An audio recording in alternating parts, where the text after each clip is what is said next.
Welcome to the Burn Bootcamp podcast. I'm your host, Morgan Kline, co-founder and CEO, along with my husband and company visionary, Devan Kline. And together, with our amazing team, we are going to help you push past your limits, not just physically in our gyms, but right here, mentally, emotionally, and spiritually on the Burn Bootcamp podcast. Together, we will take on challenges and break through barriers to transform into the best possible version of ourselves. We are more than a gym. We are a community. Your community. Let's go, Burn Nation. Okay, all right, everybody. Welcome to the Burn Bootcamp podcast. This is episode number 407. We're going to talk about our streak challenges. We're going to talk about overcoming the summertime slump and the top nutrition tips for eating out. And we're excited that you're here with us on this day here in July. We have a special guest with us. Kayla Steinberg is in the building today, along with Bryce Morrow, the ultimate burn bro. Ultimate. And Morgan and I's brand manager, DJ, friend, buddy, pal, and co-host on the podcast as well. And we're excited to just be with you guys today. Listen, the Burn book has been out for... let's see, almost a month now. We're almost a month and it's going so well. Thank you guys so much. If you haven't purchased yet, you can still go to Amazon or check in gym to buy one. We appreciate your support in advance. And listen, you know, everything's all good. I'm excited for this episode. We have 2 articles in the episode that are going to be really interesting to talk about. Sucralose versus sugar. That's going to be a really interesting one because so many people use sucralose or Splenda or stevia or whatever you want to call it. Some form of artificial or processed form of sugar. So we're going to talk about that. And there's also another article from the New York Post that talks about tips when eating out. And as always, we're going to take some remarks from the team that is in the building today. Bryce, I'm going to go ahead and pass it to you. How are you feeling today, buddy? Are you ready to go? What's on your mind? I'm feeling good. Episode 407. You've done 407 of these things. Yeah, it's been a long. Yeah, we've been at it for a long time. We're pretty consistent around here. Yeah, that's awesome. I'm just excited. I am VP of HQ Gyms, and I've only done a couple of these, but they've been a blast. And I'm just, Devan said, your ultimate burn bro. It's hard for me to say that, just knowing how many amazing burn bros are out there. My intro is always just your average burn bro, just loving the brand and just ready to sit here and learn, especially when we're talking about scientific topics. I always love hearing Devan bust out some words I've never heard before in my life, and he's just using them like everyday language. So I'm looking forward to that today. And we got ChatGPT to fact check me now, which is a good thing.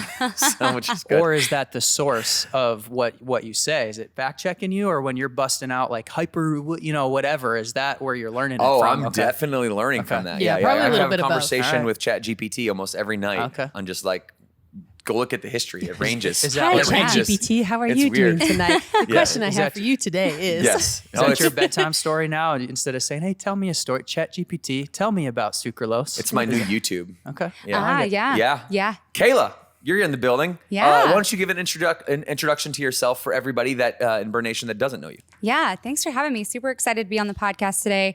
I'm the growth marketing director here at Burn headquarters, and I started as a member at Burn Bootcamp Lake Norman over 5 years ago. Pretty standard story, right? A mom who was in postpartum looking to find herself, and Burn far exceeded my expectations. And I knew, this is back when we had 14-day trials. I was like, okay, this is not just the place that I want to work out. This is the place that I want to grow my life. I want to be a part of everything that this brand has to offer. And I remember Bryce was managing the gym at the time, and then Vic, VP of Culture, onboarded me.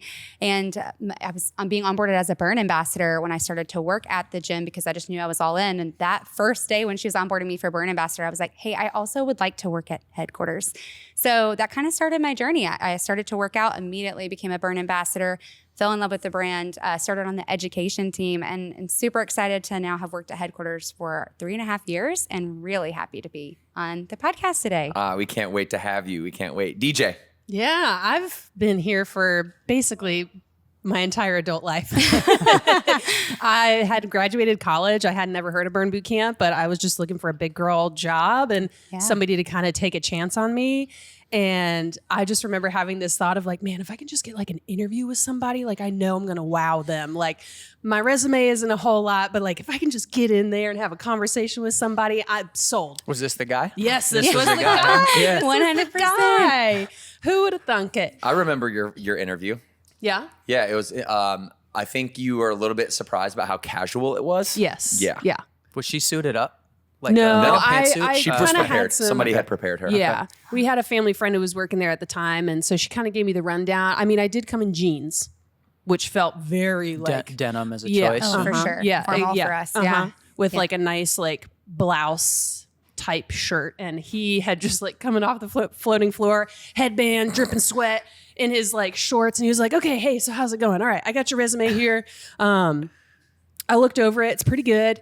So tell me about yourself. And we just started chatting, and I mean, I became his super sidekick. That's one. right. That's one like nickname that I just can't shake. Like I know I'm not your assistant anymore, but it's just like, oh man, like You're I just still my super sidekick, well, buddy. Yeah. Maybe I don't But say that enough. Well, Leslie's also coming in. She She's is. doing awesome super sidekick she stuff is. too. Yes, But she is. yeah, so I've been here for it'll be 8 years Wow. in September. Amazing. So, That's awesome. Yeah, no, Amazing. I love it. Well, what I love is that everybody has their burn story, and if you're listening and you're not like a burn member, because the podcast is free and open to anybody that really wants to listen to it, it's just a community. It's a community of people that is bonded all by the same core values, and that's what makes us all special. That's why we do a segment called the Burn World on this. So let me explain something to everybody real quick, just because I'm not sure everybody knows. There's 3 episode types that come out on the podcast every week. HQ Crew, which is this one. Kayla's our guest today. Then we also have an interview where we bring you like a deconstruction of like some of the world's like coolest people or most interesting people that we think could add value to you. And then a one-on-one focus meeting with one of our members from Burn Nation. Okay. And so I just wanted to say that because, 408's coming soon and 409's coming soon and 410's coming soon. So you got to subscribe, and you got to make sure that on Apple that you are reviewing the podcast and being a part of this community as we vow to educate, influence, and inspire you. Okay. So the Burn World is a 10-minute segment, you guys. We're going to talk about Angie Fowler from Prosper, Texas. She has an amazing story that I wanted to share with you guys today. Usually we do a new location, but guess what? There aren't any new locations open this week. And so location, I believe 404 will be coming next week on our HQ Crew episode. So make sure you're looking out for that. Listen, streak challenge. Okay. This is really important because we got to keep each other motivated. All right. The streak challenge. We have a new challenge starting on Monday, y'all. Whoop, whoop. Monday. Who's ready for it? I'm ready. Okay. I was born ready. Let me. I was crushing streak I challenges. mean, he is when the I was ultimate burn bro. One so- day old. He's been streaking since he was born. At that time, at 1 day old, my streak was probably I peed my pants 4 times in a row in one day, if I had to guess. But Not that type of streaking, Bryce. Okay. I didn't say it. All right. We're going streaking, guys. All right. The streak challenge will be a 4-week challenge, and it's going to be focused on 3 different areas: taking camp, doing it with friends, bringing a friend along with you, and focus meetings. So over the course of 4 weeks, we're going to take camp 12 times or more. 12 times or more. Who's in? I'm You're in. 12 times or more. 1 focus meeting. Okay, because our trainers are lonely and they need your company and they want to help you. They want to help you through all of the ups and downs of life, not just your body weight, not just your body fat percentage. It's your mind, the mental reps, okay? And bring a friend along with you. So you'll also be given an accountability tracker. We like to do those to help you track your progress. We like to say progress is happiness. If you're making progress toward something, then you're going to tend to live in a state of happiness, all right? More often than you would not. So make sure to tag along, all right? As we do this challenge, hold each other accountable. The best ability is accountability. Agreed. Those are wise Are you ready words. for- Did you okay. make that up? Yeah, no, I didn't make that up. I heard that somewhere a long time ago when I was talking to Chat GPT when it first came out. Yeah. So tell me what you're going to do 12 times, Bryce? I'm probably going to do more times if I'm going to be honest with you. I'm not trying to be a little full of myself, Whoa, but okay. Whoa. I like it. My streak this year so far is 19, and Okay. it was very motivating. I love the streak setup just because once you're building on something and you have a streak going, you're kind of like, ooh, I don't want to lose this. Just the nature of a streak is like Yes. you want to keep it going, right? So I just love the streak nature, and then also focus meetings. So I've been going to Burn now for 6 years, and sometimes you just get into your groove and you're like, oh, I know my trainers and I feel pretty good. Maybe I don't know what specific goals to share with them, but every once in a while I'll be talking to like Ashley Beasley, who is on this podcast talking to us about collagen, and she'll just share something with me where I'm like, oh, you know way more than me. Like you just helped me with some back pain that I was having, and this was very meaningful. And so it's just good to remember that creating that space to get knowledge from people that know a lot more than us about what we're trying to do is super valuable. So just excited for this streak challenge to send a lot of people into focus meetings, whether they would have or they wouldn't have. I think for me, I love the push. Go do this thing that sometimes I take for granted that it's available to me. Nice. Kayla, so your streak, what's your relationship with our streaks that we have at Burn, and what's your goals for this challenge? Yeah, so I set a goal for myself at the beginning of this year that I wanted to hit 250 camps for Keep Moving Club. So I absolutely love that streaks are in our app now because I'm personally very competitive, not in the sense of like I want to win, but if I set a goal for myself, I'm going to fight with myself to reach that goal. So I absolutely love that that's even in our app and that we have this challenge, because for me, anytime you put a word challenge behind something, I'm all in. I'm just more motivated naturally that way. And I think the nature of our community and that accountability allows for us to continue to bring people with us. So I love that this has a referral component because Burn is way more fun with your friends. If you're not a Burn member, I would like for you to come with me. I invite you to come with me to Burn because You're gonna love have like 74 people show up with you. Please, Bryce, I'll go ahead and have them fill out the waiver online in advance. But I love the goal of the streak challenge. I think summer it's really easy to get off track. I thrive on routine. So I think this just helps me to readjust my mindset that I still have to show up for myself, because it's really easy, especially as a busy mom working all the time. It's really easy to focus and prioritize them and their needs, which as I should as a mom, but not at the fault of prioritizing myself. So I think this is a challenge that also allows for me to reframe my mindset, and love that you brought up focus meetings, Bryce. And I love that we're talking about nutrition, because I learned some of the best nutrition tips unintentionally, but just by having conversations with our trainers who really care about my goals in and outside of the gym through focus meetings. So absolutely love that we're talking about nutrition today. Mm-hmm. Yeah, that's good stuff. And I too, being here for 8 years, I just like to see like year over year with like the social media trackers. I love it because then I can go back and be like, oh man, this is what I was lifting like 2 years ago. Man, like I'm leaps and bounds past that now. And I know in a previous podcast that I was on, we were talking about not like a non-scale victory. Mm-hmm. Yeah. And to me, like that's what that is. You can go, you can post it, and you can remind yourself day after day after day, like I'm showing up, I'm doing this, I'm making a change. And then to your point, the nutrition piece and all of the other things that kind of fall into place when you're focusing on yourself consistently day over day. It's just really cool to see, and I always enjoy it. Yeah. I mean, when we were designing the app, it was all about how do we string together wins?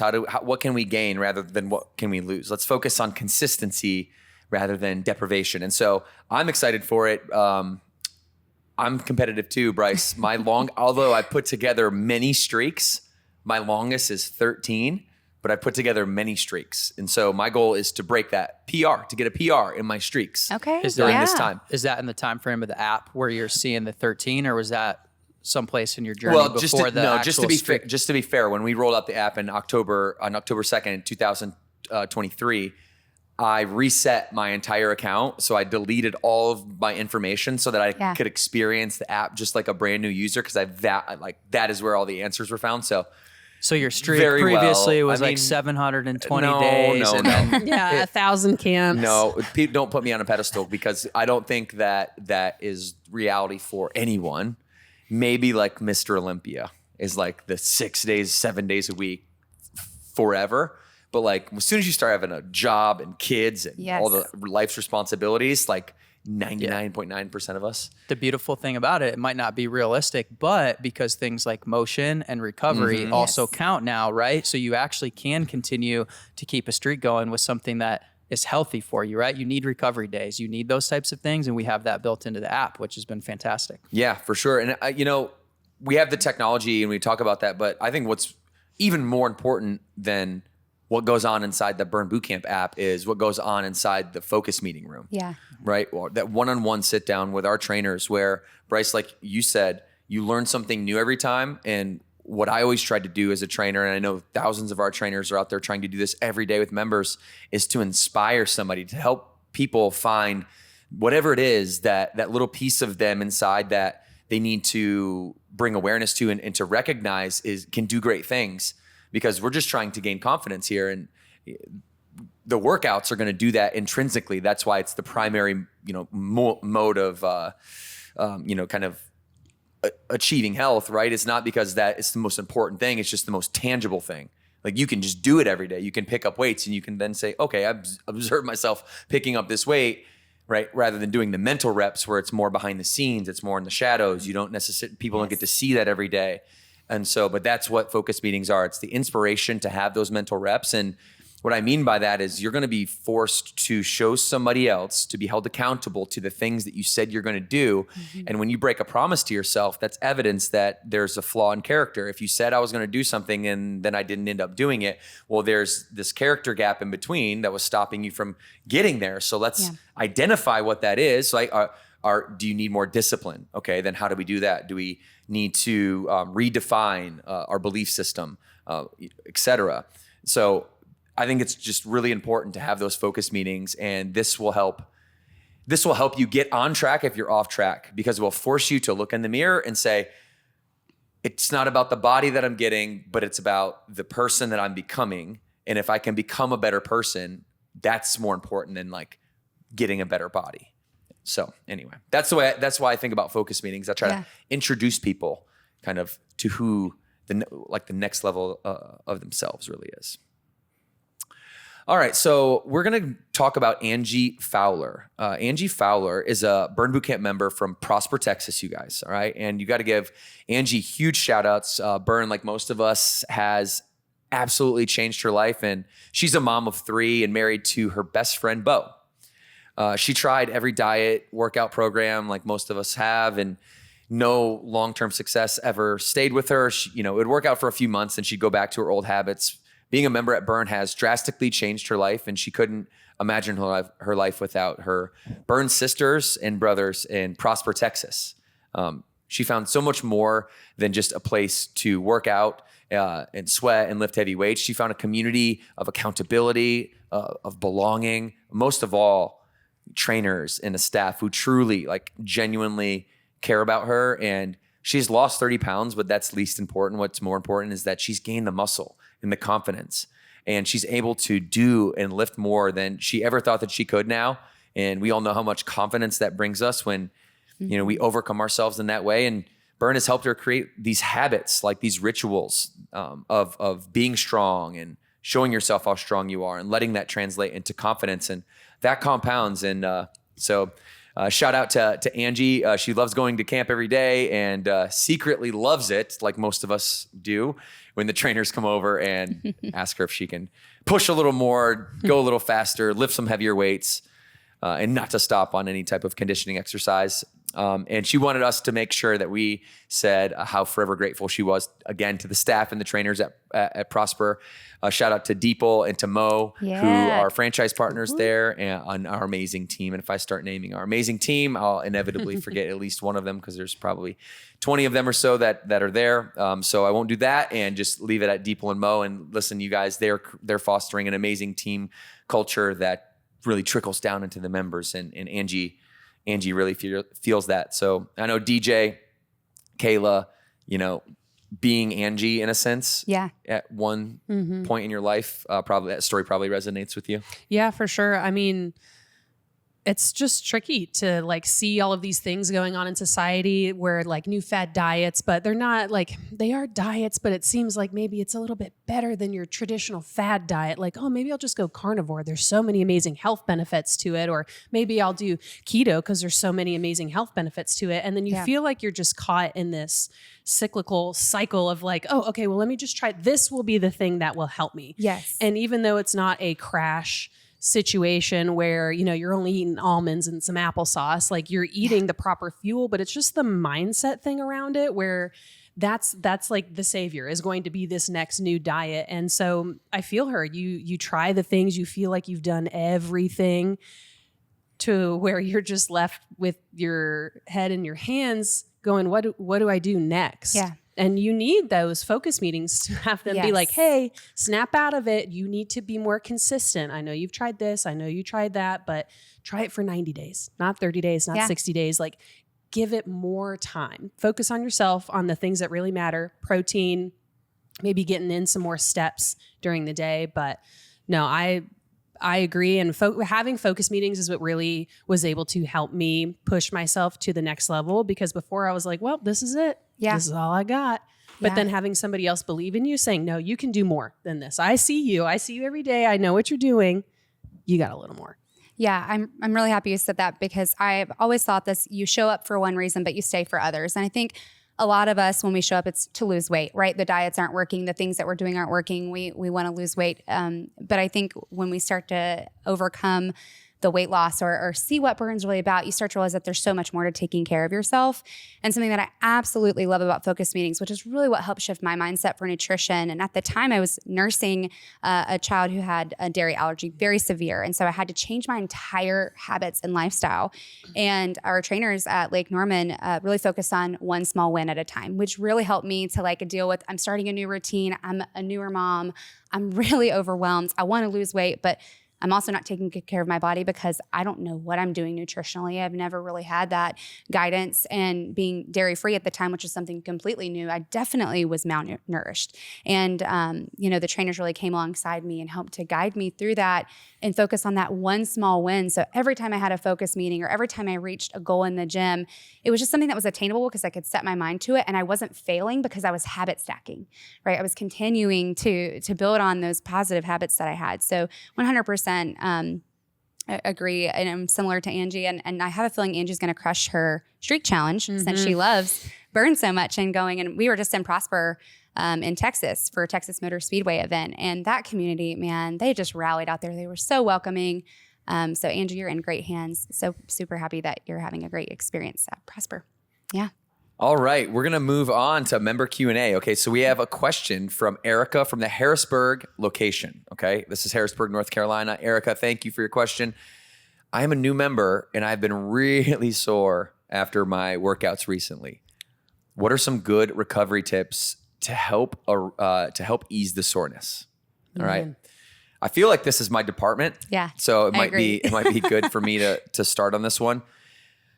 So what are some good recovery tips to help ease the soreness when you're first getting started? So it's your first 2 weeks, you're going to be sore. There's no amount of recovery or magic bullet that's going to help you not be sore. The fact of being that you are sore is good, because what that tells you is that your body has awakened. Your body has awakened. And now we'll start to recover quicker over time the more that we expose ourselves and have to adapt to the environment that we're putting ourselves in. Our body is very adaptable, okay? Adaptatable.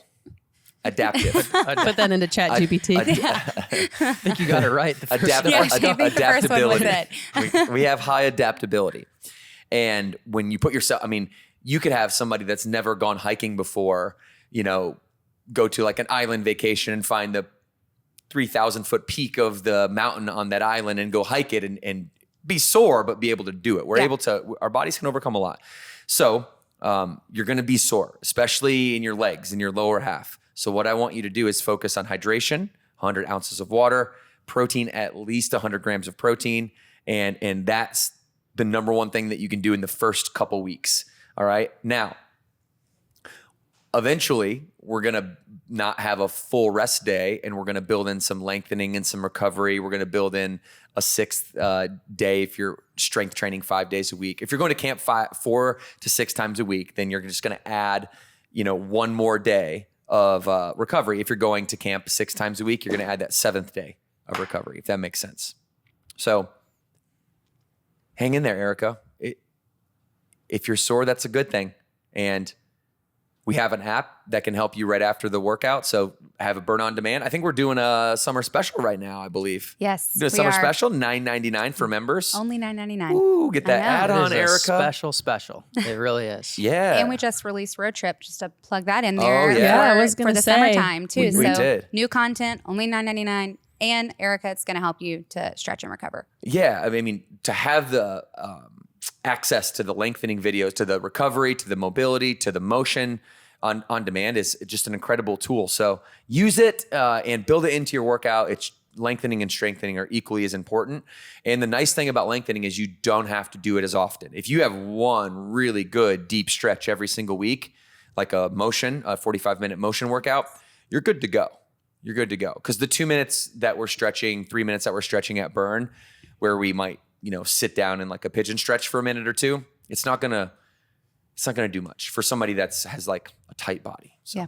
Yeah, that's just going to help you get out the building. Yeah. It's just to help you Walk loosen down your the muscles a little stairs. bit. Yeah, Yeah. we've got stairs at Lake Norman. That's Yeah. just to get you down the stairs. When that Yeah. elevator is being used quite Yeah, often, it was exactly. a tough day.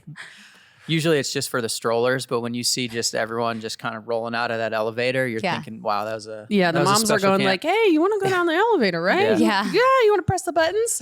They're like, Mommy, I'll race you down. I'm like, actually, I'm going to come with you. Yeah. Devin, I have a question on soreness. Do you ever, so even with the body being adaptable, do we ever want it to completely go away? I think there is a time and place where you want your soreness to completely reside. For example, if you're really trying to perform well, like let's say you're trying to get a PR or you want to win a race or you want to, push the most weight you can, you probably don't want to do that if you have some mild soreness.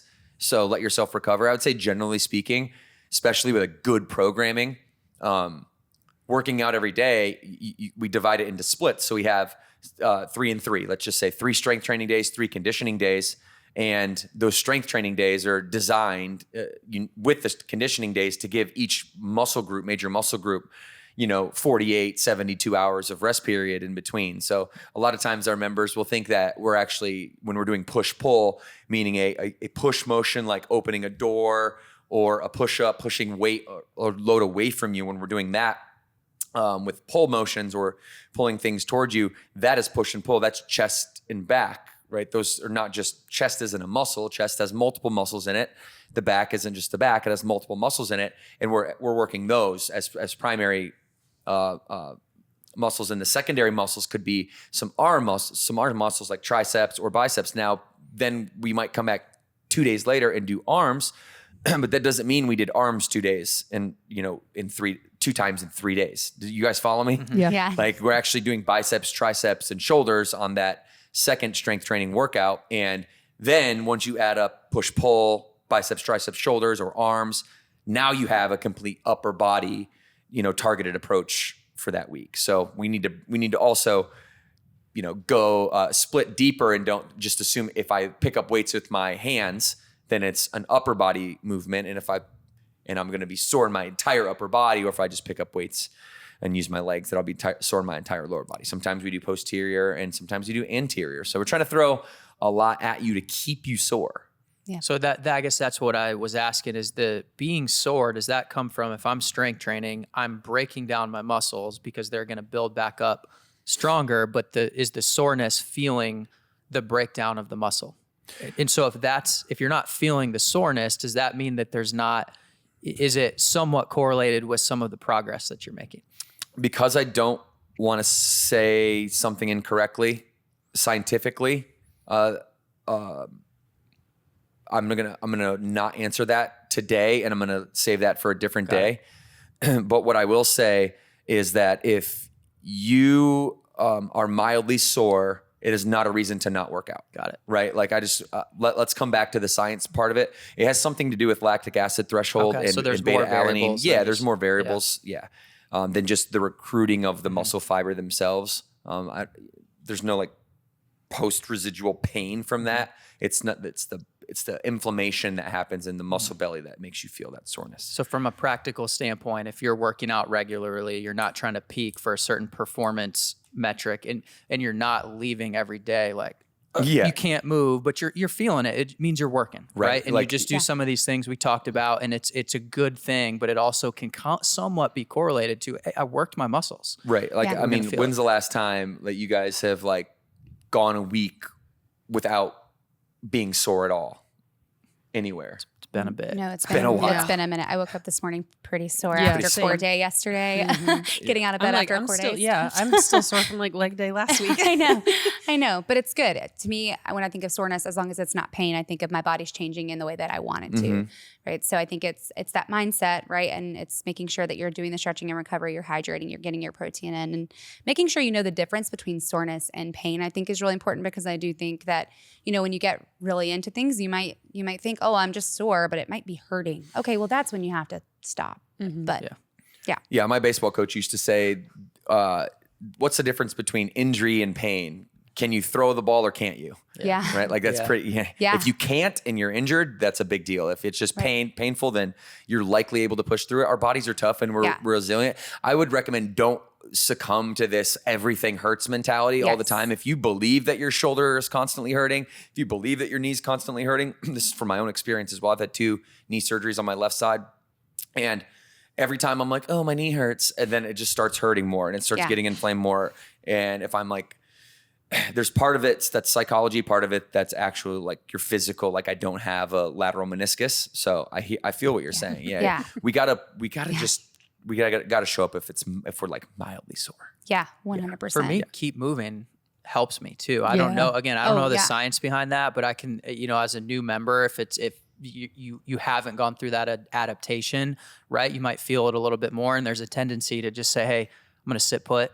Right. I'm going to kind of wait this out. And I don't know if it's keeping the blood flowing or what, whatever it is, but keep moving for me. Sometimes if my legs are feeling it, sometimes like just going for a walk, the next day, even a run, whatever I'm feeling, but that will kind of help me bounce back a little bit quicker. Yeah.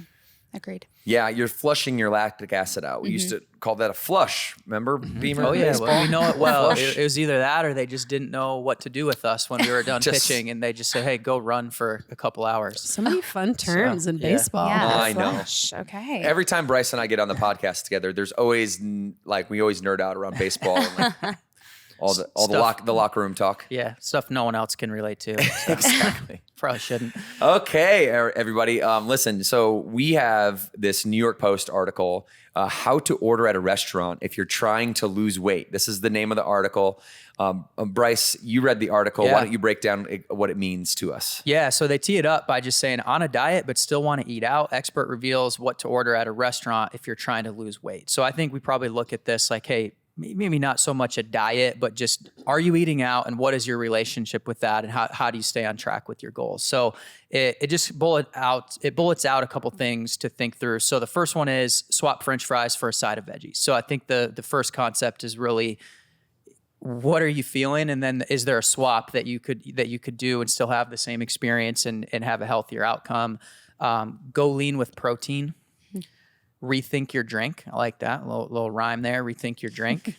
Then we're touching on dine out for lunch instead of dinner. And so really what they boil that down to is it's a portions thing, saying that often portions for lunch are smaller than dinner.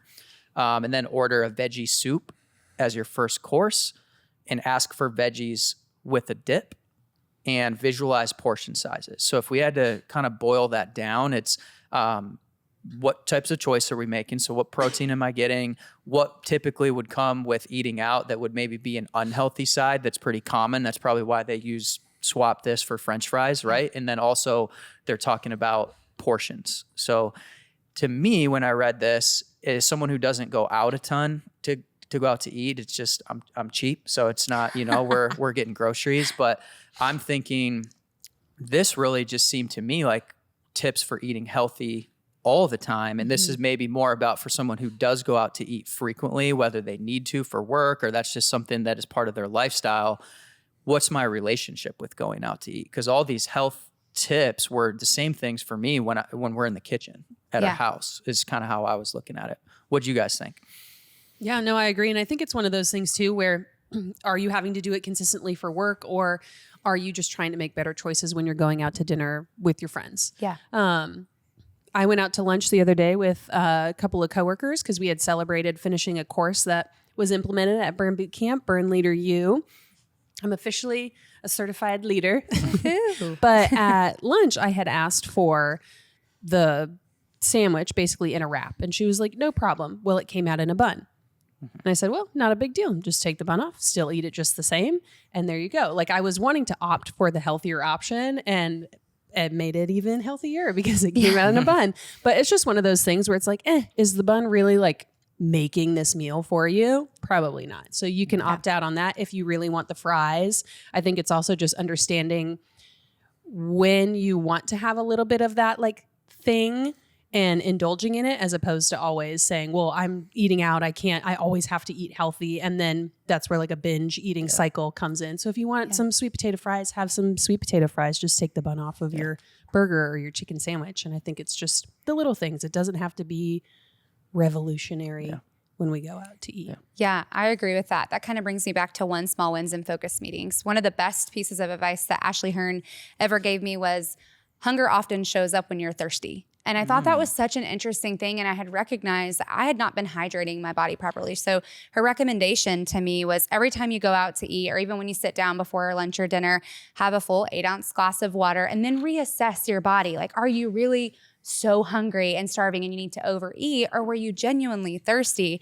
And that has stuck with me. And now even when my kids are like, I need a snack, I need a snack, I need a snack, I'm like, hey, let's take a beat. Let's drink some water. Of course, I'm going to feed you.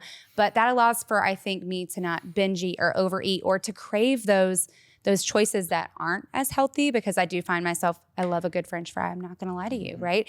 But I find myself that when I hydrate, I crave the salty foods less. I crave the sweet foods less, which are my weaknesses. And so when I'm focusing on hydration and then always prioritizing protein, that's like my biggest thing that I do it when I'm planning around a meal, even at home cooking or when I go out to eat. I'm always like, okay, what's my protein choice first? And then I build my meal around that. That's just how I function. But when I'm hydrated, not that I'm less hungry, I'm just less cravey, I think. Yeah. And to piggyback off of that really quick, Yeah. with the protein, like starting with hydration first. Yeah. And then after that, like if you do order something knowing that you did want the fries, have your protein option first. Yeah. Eat that first. So then it's like have some water, then have your protein, and then go for the carb at the end, because you Yes. probably will find that you won't eat as much of it Exactly. if you're eating them first. Yeah. No, 100% agree. What I hear you both saying, which I love, is just stopping between having a thought, like an impulsive thought, and then actually taking the action. Yeah. The yogis call that the great gap. And really what that is, if you were to put it in normal everyday terms, that's where self-awareness resides, between the thought and the action.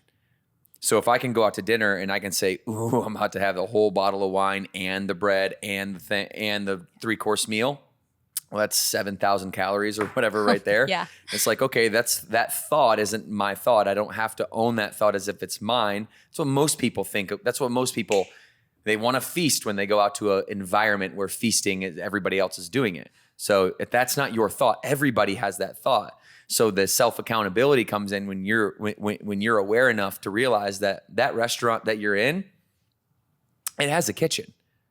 Like my brother-in-law, John Paul, is a great example of this. This man eats nothing but 2 grilled chicken breasts at every restaurant we go to. Wow. I've never seen him order anything different. It's 2 grilled chicken breasts, and he's got it down to a T.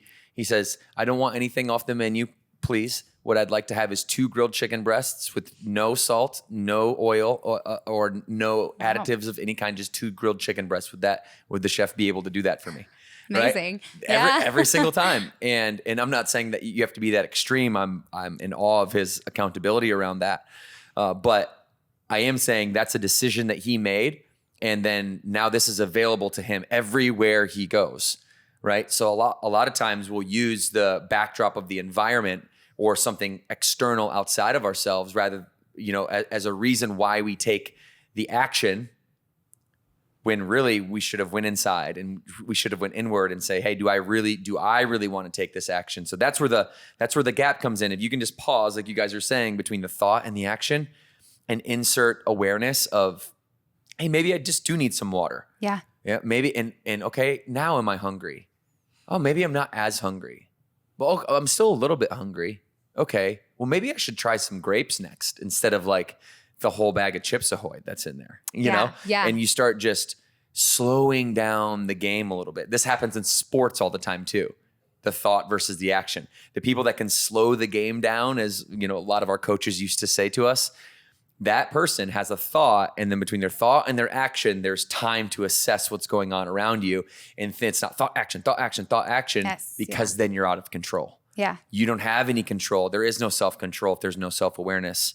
And so the kitchen is everywhere. It will follow whatever decision you make. There's always a Whole Foods. There's always a Chipotle. There's always a place. Even if you go to Chick-fil-A, there's always a salad.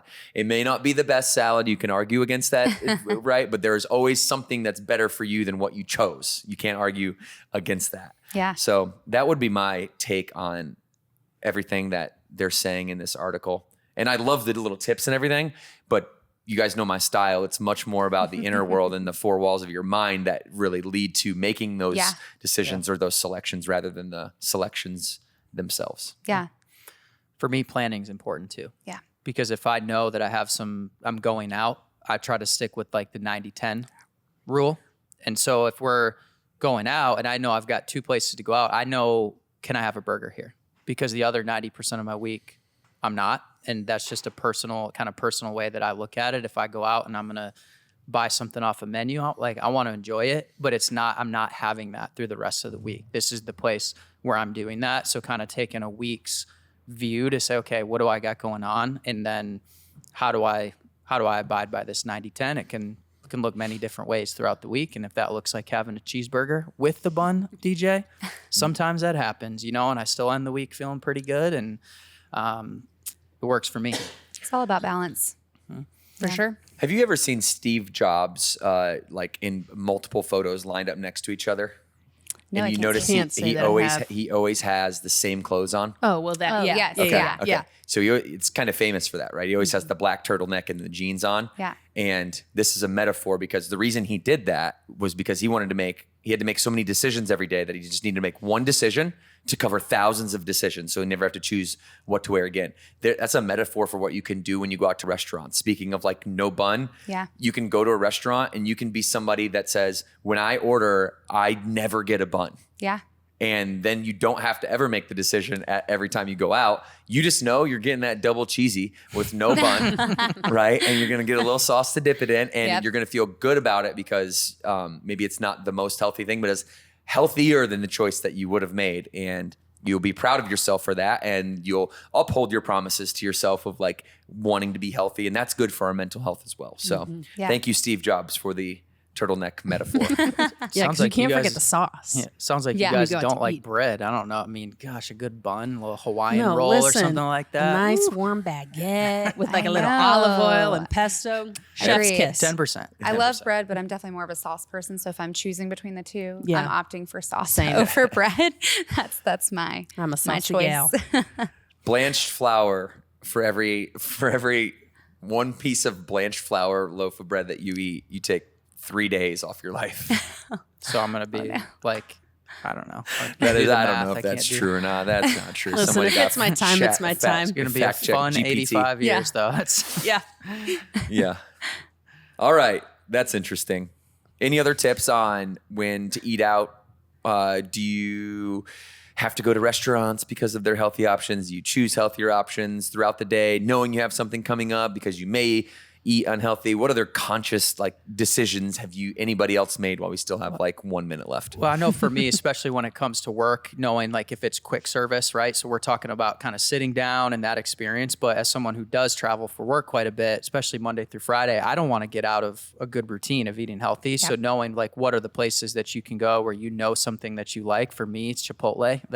I see when I travel, I go to cool places and I see our gyms and I see Chipotle, and that's in the hotel, and that's about it. But even we have like some Greek, we have kava here, which is fantastic. Yes. You're just looking at rice, protein, veggies, that type of thing. And that's been helpful for me to just know, hey, I don't have to make that decision. I'm going to the gym. It's lunchtime. I'm going to Chipotle. I know I like something here, and I know it's a relatively healthy choice compared to what other choices I could make.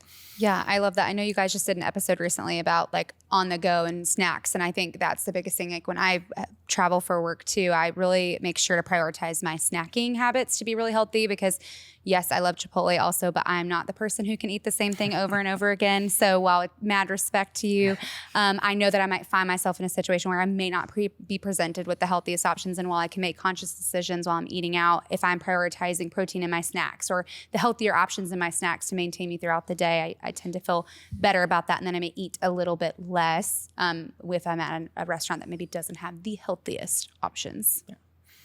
I know, like when we were traveling all the time for breakfast, it was like if we're driving through somewhere, it's Starbucks. They have egg bites. Again, it's consistent. We know that we can get 1, the coffee, 2, the breakfast. And so it's just like, again, it's taking the decision out of it. You know what you're going to be able to get there. And that's it. Can I tell you where I've been to breakfast with this guy on the road?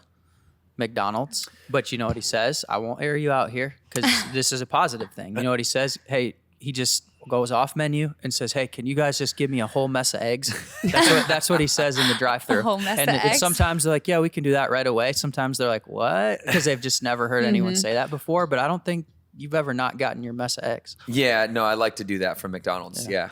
That's what I mean, though. It might not be like the healthiest thing you could possibly eat in the world, but it's healthier than it's the healthiest thing in the environment that you're in. Yeah. Right. So I appreciate that. I thought that was going to go south. No. I thought you were going to talk about the one time that I smashed 3, what are those things called? McGriddles. McGriddles. Yeah. Yeah. The McGriddles.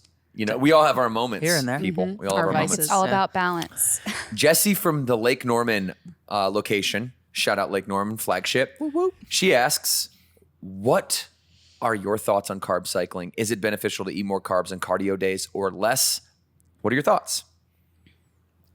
So what are your thoughts on carb cycling? Okay, so let me first explain what carb cycling is. Carb cycling is a form of dietary habituation in which you are cycling your carbs, just like the name says. So what that means is on the days that you are not training, your carbohydrate intake is very low. The days that you are training, your carbohydrate intake is higher. That's one way to do it. There's multiple ways to do it. You could have it fixed on, I'm going to be high carb Monday, Tuesday, Wednesday, and then I'm going to go Thursday, Friday, Saturday, Sunday, low carb. You could go 2 days on, 1 day off. There's no exact right or wrong way to do carb cycling. It's just some cycle of carbs. My favorite way, when I've tried to do carb cycling before, although I don't anymore actively, I've tried pretty much everything. And carb cycling for me was low carbohydrates on the days that you're not training, high carbohydrates on the days that you were training, and never have a leg day. That is the day after you're at low carbs, because it takes a minute for your you need your ATP molecule to fire when you are training hard for explosive energy. ATP molecule is like the energy cell, the battery cell inside of your cells. Okay. And so it can get depleted and it can recharge. It gets recharged with phosphates. 3 phosphates is ATP, 2 phosphates is ADP. And when you actually eat food, carbohydrates turns into glycogen. The glucose turns into glycogen, stores in the muscle bellies, and that's a necessary process in order for you to get ATP, in order to fire energy out of your body. Why do I say that? I say that because you do not want to have low ATP on a day where you need it. You don't want to have low energy sources in your muscle bellies on a day when you need it. So as a professional athlete, Bryce, I'm sure you can attest to this, when we would have a game, we would be carb loading the night, either really 2 days before for most people. Some people could also get away with it the day before, but 48 hours before you had to go out and perform, you're going to load up. Why do they have you load up? Because the carbohydrate in the form of glucose gets stored in the muscle belly as a form of glycogen. Glycogen is a fuel source to complete ADP into ATP. And when you have those 3 phosphates, you have energy. Without the carbohydrate, you have no energy. So that's the scientific reasoning behind why I did it the way that I did it. But I will say it is not for me personally, because I've tried everything. Although you will never hear me say there's something that is fundamentally absolutely bad or wrong. I don't believe in there's such thing as right or there's such thing as wrong. I mean, outside of the extremes, right? Let's just call that out. Holes in that. Outside of the Yeah. extremes, right? Like there, the outliers on bulimia and anorexia, the outliers on super obesity. I'm not talking about the normal, everyday population. We try things, and it's supposed to be a trial and error process, and there's not supposed to be some religious war against dietary habits. Like, which one is right? Is it carb cycling? Is it intermittent fasting? I happen to and then I'll pass it to you guys, but I'll just tell you my personal truth, because again, I don't believe it's right or wrong. It's just what works for me and my lifestyle and my schedule, running the company and my kids and the way that, their routines are. Everybody's got their own unique set of circumstances on how they use time, right, to manipulate their schedule and their life. And part of that obviously is your dietary habits. And so for me, it's best to intermittent fast. And that's the thing that's worked the best for me. I also secondarily like eating 6 meals a day. But for the most time, I'm intermittent fasting because I don't have all the time in the day to make 6 meals. We are launching burn meals in the fall, which is really going to help that. We've been in beta test here for a while now, just perfecting it and getting it right so that we can deliver whole food meals right to the doorsteps of our members.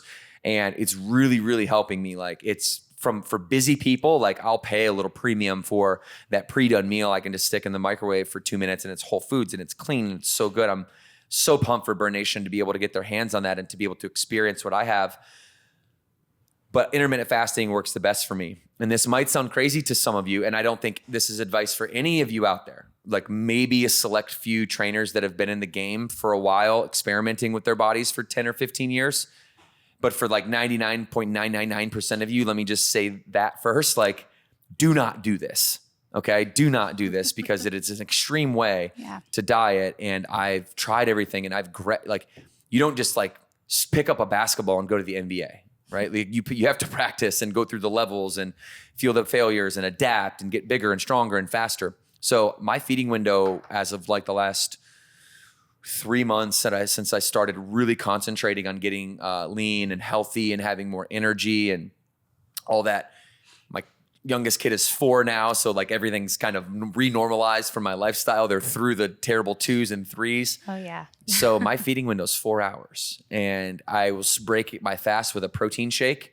And then sometimes the only time I'll ever go off that is I'll do a protein shake in the morning too. Just like that. And then I'll fast for the rest of the day.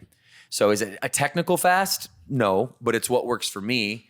And I found that my body responds when I can get bioavailable protein in my body first thing in the morning. I'll break up the fasts with that. Otherwise the windows are super long. Like a couple times a week, I'll go 18 hours.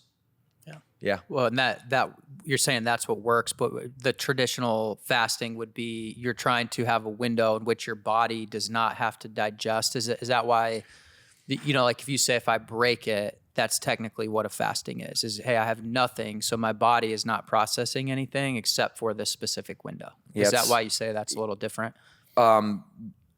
Yes. What happens is your body starts to, in effect, it's called autophagy. It starts to eat its bad cells. Okay. Yeah. So it's a cleansing mechanism as well. And I think that's why people have like clean energy when they're on it. But this took me so long to get to. I mean, got it. 6 years. So the less you give it in that window, it turns to eating the stuff you want it to eat, the bad cells.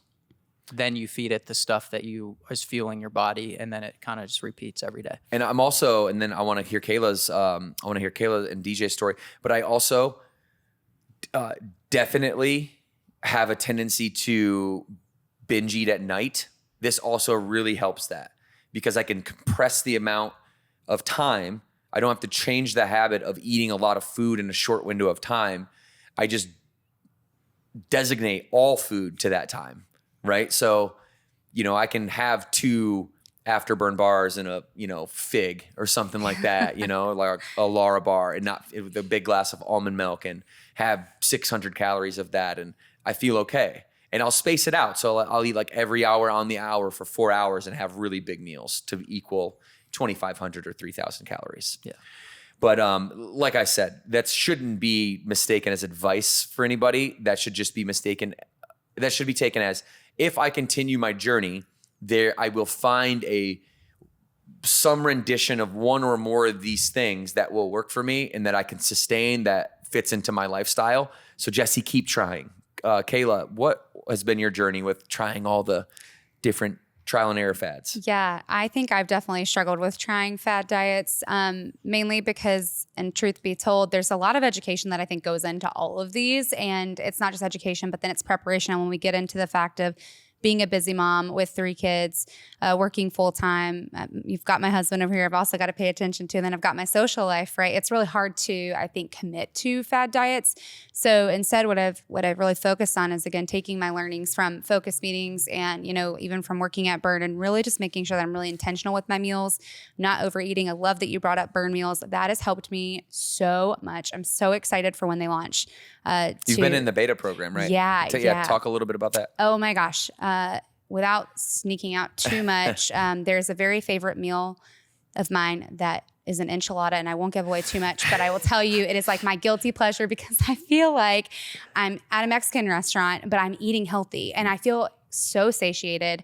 They're really easy and convenient, and they really keep me on track. And it's just been a great transition from what I'm used to. Like I find that, because I don't plan and prepare a ton, because I'm busy, I might fall into whatever I can get my hands on. And that's not always the best choice, right? When we plan, we perform better. And so I think with that, Burn Meals has really helped me to stay on track. And then it's also changed my mindset for if I'm not eating Burn Meals for every one of my meals in the day, how can I mirror what that looks like in my other meals? And it's allowed for me to change my thinking about how good I feel after I eat Burn Meals, how satiated, how much energy, how I'm recovering in my workouts. And it's allowed for me to think through how else I can show up in the other places of my life where I'm making meal choices. So for me, fad diets have not worked. And I'm just now, to your point, Devan, my youngest is 3.5. So for a lot of that time I was nursing. So I had to think about, eating a lot more food to take care of my children. And so I think from that, I'm finally now to a place where I'm not thinking about how my habits affect them necessarily in their bodies, though they are always watching and they do always see what I'm doing.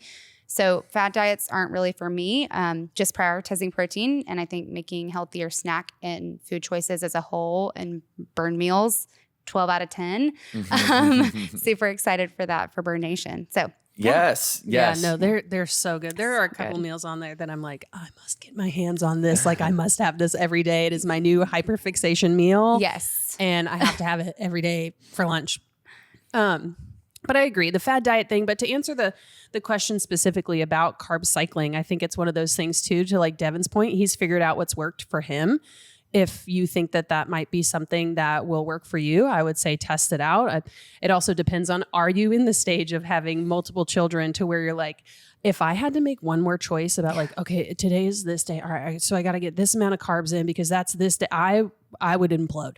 Yeah. So I'm like, I just need to focus on my protein, focus on my hydration, Yes. my 100 Z's and 100 G's. That's right. I love So that. I'm like, that's Two all of the I can go 5 for. small Burn Boot Camp wins. Yeah. Yep. But again, if that's something that you think you might benefit from, I know if you're a little bit older, some people see, especially a woman, that you might see benefits in doing some sort of carb cycling. Goodness, my mother-in-law, she's doing the carnivore diet and has seen great success with that. But again, she's older. She's able to focus more time on that. It doesn't seem so much as like a fad diet for her because she has the time to dedicate to it and to put the thought into what it is that she's eating. Yeah. So then it doesn't become a fad diet. Because then if you're like, oh, I'm going to do carnivore, but then I can't, I'm so busy. Like, let me just go to McDonald's and get a hamburger patty. Like that's probably not the best meat you should be eating. But for me, that's just not going to work. So I'm going to focus on my protein shakes, eating whole foods and doing my Burn Meals. But again, I think it's just dependent on your age, what you got going on in life. And if you think that you can sustain that. And you can put a label, and there are labels for literally everything. What you're explaining is the whole food diet. Yeah. That's Yeah, what people call true. it, right? So there's always a label for everything. And, I think fad is dangerous because it's chasing the next thing. It's like, I can't wait for the next thing to come out so I can start over again. And if you find something that works, a strategy, fads are just strategies. I don't think the actual substance of what's coming out underneath the umbrella of a fad is a bad thing. I think all the strategies are good things. I just think that the people that are marketing them and influencing them are butting heads with one another, and we're not helping anybody by doing that. We should be open-minded. We should be attached to nothing and open to everything. And if we can take that approach to, at the top level of all of us out there, like I see it all the time for Burn, people like influencers who have a program to sell, they try to tear down Burn in order to make their program look better. And if we just stop doing that and we were encouraging people to move and to eat healthy, and if they were doing just those things, then that would be success, that would be progress, that would be happiness. And it didn't really matter where you did that as long as you were doing it. If that was the narrative, I think we'd be a lot further along. But I do think we're gaining a lot of stride. I think we're gaining speed in terms of awareness around protein, around strength, around easing off fads. I think fads are starting to find their pocket in society of where they really fit in as an introduction to new people. And I don't want to kill the innovation and the creativity. I think it's great that this industry comes out with new ways to do things all the time. If we don't innovate, then we're going to die slowly. None of us want that, because we all, call burn our home. So Yeah.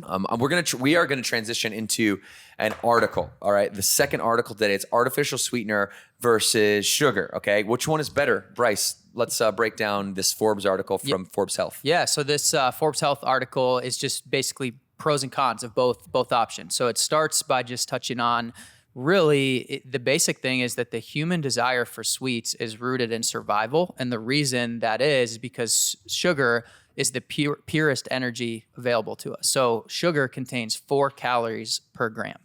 So it's natural. It's obviously in fruit. It's in a lot of things that are natural, but the comparison ends up being between sugar, which is higher in calories, and that's why humans crave it, because if you were trying to survive, you needed calories, you needed to find energy for your body. But the difference with sucralose is it's still sweet, but it doesn't have any calories. And so there's the difference. So they're comparing and contrasting just the fact that the calories in sugar can be the problem. However, when you get down to sucralose, although if your goal is your goals around, hey, how lean do I want to be? That can be productive, but it also has some things like altering your microbiome, your blood sugar management, and it also mentions that cooking with heat, it actually, if you get above 350 degrees Fahrenheit, it has some side effects as far as what it's able to produce. And then there's also studies that support that sucralose actually drives cravings for more sweets more than sugar does. So it looks to be kind of a breakdown of both have their place depending on what you're looking for. That's what the article concludes, but it just says sugar higher in energy in calories, and sucralose is a replacement, saying, hey, you get the same sweet. In fact, it actually says that it is 600 times sweeter than sugar, but contains 0 calories. What a number. 600 times. Yep. So that's the breakdown between the two is, one's natural, and it also says sucralose is this is something Devan would say off the top of his head, but I'm going to try to sound like him here. Sucralose is synthetic, and it's made by replacing 3 hydrogen-oxygen groups in a sugar molecule with chlorine atoms. So obviously humans are getting in there and chopping, splicing some things up and making sucralose, whereas sugar, it's just coming out of the ground, coming out of the trees and apples, and Abundance. It's natural. Yeah. Generally speaking, this is a good segue, because it really is an example of what we were just talking about. The answer to everything is in moderation, right? Like it's nothing. I don't see any evidence that sucralose is bad for you. I understand that sugar in its natural form is probably better, but saying that sucralose is bad, I don't see any evidence for that. And so why can't it just be like, if you're going to use either one of these things, do it in moderation, or don't do it at all? But to not do it at all is impossible, right? Because a lot of people want to do that. A lot of people want to say, oh, I don't want to eat sugar. Well, guess what? Carbohydrate breaks down into sugar. So you have glucose in your body if you're eating carbohydrates. I wanted to read this, and then I'll pass it to you guys. I wanted to read this article from Forbes Health, part of the article that Bryce is talking about, and it just says which is better, because I thought they did a good job in this article of really summarizing what I'm saying. So which is better, sugar or sucralose? Sucralose has been deemed safe to consume for over 20 years. The decision about what to use in your coffee and baked goods, however, is entirely up to you, and there's no reason why you can't choose a little of both. Like most things in life, moderation is usually the key to health and longevity. Again, there doesn't need to be this whole right versus wrong, good side versus bad side.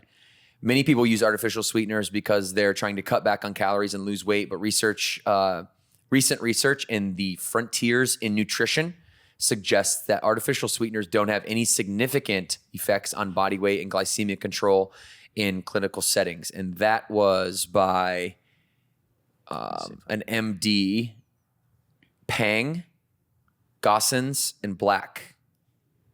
Impact of artificial sweeteners on the body, on body weight and control of glucose homeostasis. Frontiers in Nutrition. So you can Google that if you're interested in the article that they're referencing here. We can also put the article in the description below, and when you're reading through it, it cites all of its references in here.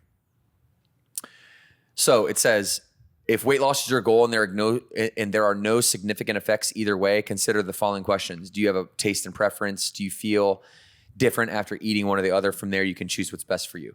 So it's a very soft take on sugar or sucralose, but I think I'm going to just give my opinion. Like, in general, you want to lean away from things that have to be stripped of their natural ingredients and then, chloride molecules to replace, what is it? Did it replace the carbon? Hydrogen. It Or something replaced find it. It replaced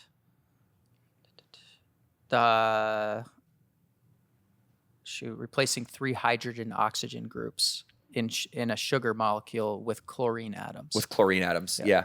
I mean, anytime you have to do that, like genetically modify, I don't know if that's the right word, but engineer, I guess, is a better word. If you have to engineer it, then it's probably not good for you. Generally speaking, like, if it doesn't come from the earth naturally, probably should just stay away from it as a whole. If it's in a box or has to be put in a wrapper or a bag or something like that to preserve it, probably shouldn't be eating it. That's my 2 cents. What do you guys think? Yeah, I 100% roll with that. That's how I try to purchase groceries for my family. Obviously, in this day and age, just because something is deemed safe to eat doesn't necessarily mean it's probably safe to eat. Just because a lot of the stuff that we've got on our shelves were not around 10, 20 years ago. So it's just one of those things. It's a personal preference for me. And obviously, there's a balance to it. There's an ebb and a flow. Like, if my kids want to have some fruit gummies that have some artificial dyes in it, so be it. But that's not something that I'm going to choose to purchase for my household. But if they have it, it is what it is. And I'm one of those people where I'm not finding myself using sugar a whole lot. So I will not go for a sucralose. I'll just go for like a cane sugar or something even just a little bit better than your typical bleached white sugar, because I'm not using it a lot.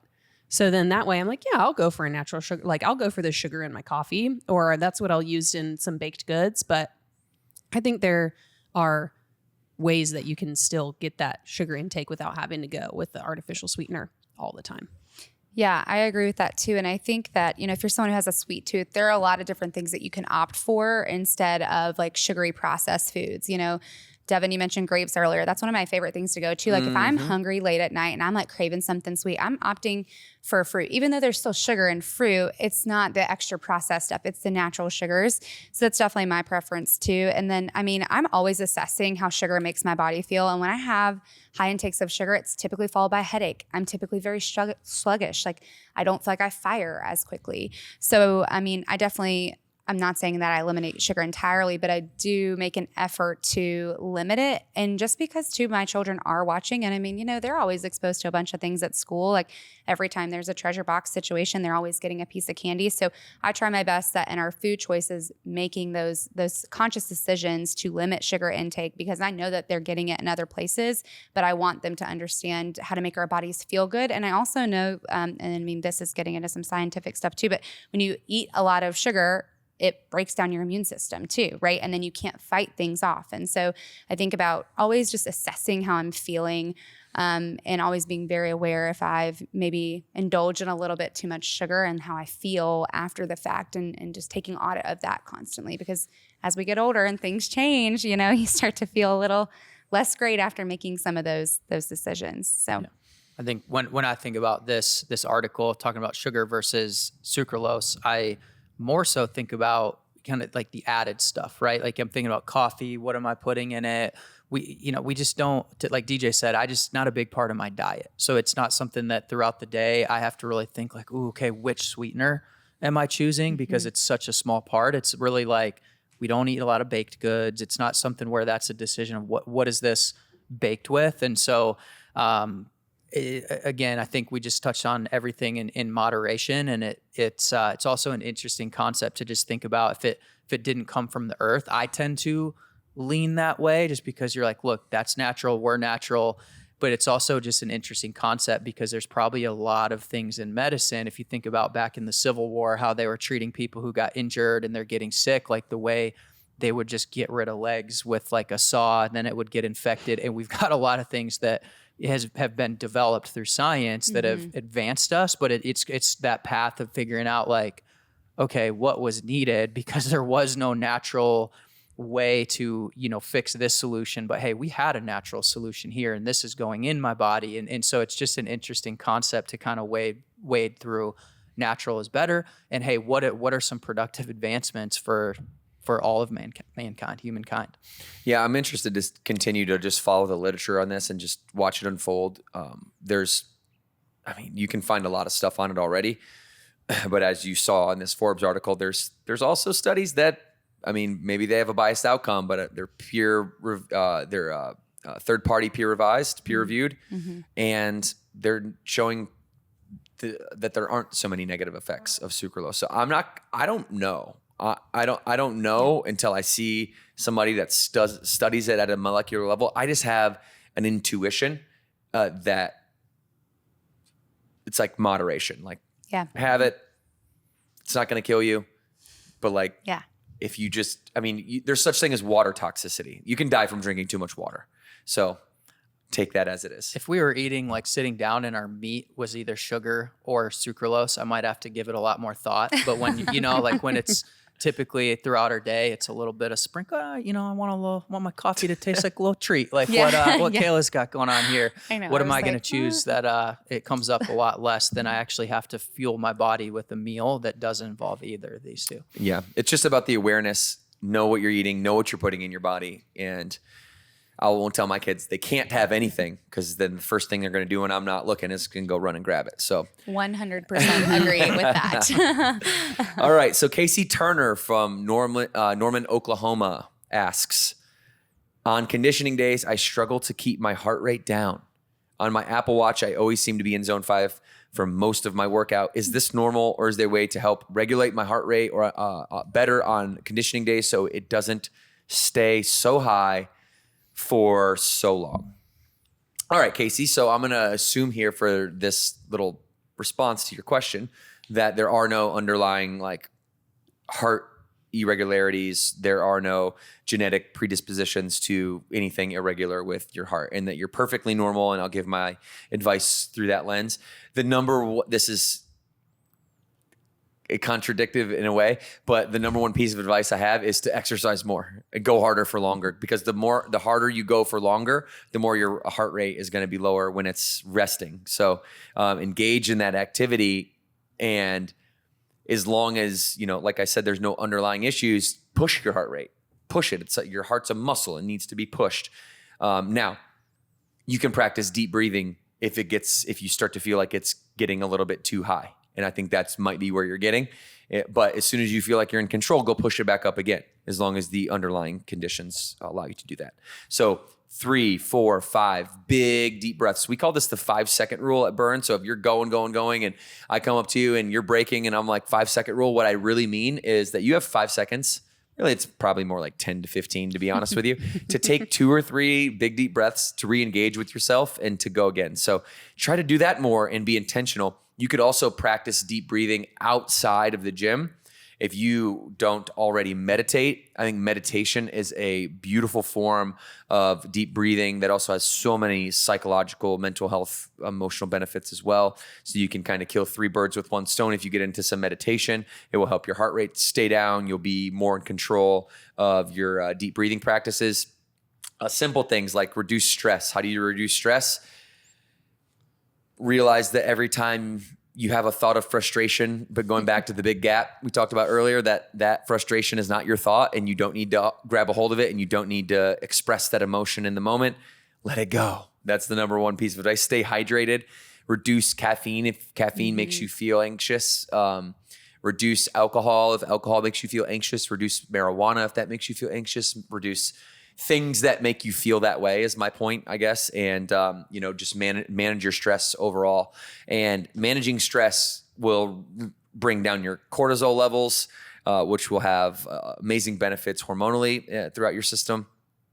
But that is generally speaking, if you're healthy, what I would direct you to do, and continue to keep track of it. I like that you have your Apple Watch, and I like that you're also in zone 5 for most of your workout, because on conditioning days at Burn, we're not in the classic fat burning zone like you used to see on like the late 90s treadmills and say like stay in the fat burning zone or the athletic conditioning zone. I mean, we're VO2 max training. We're conditioning. We're not cardioing.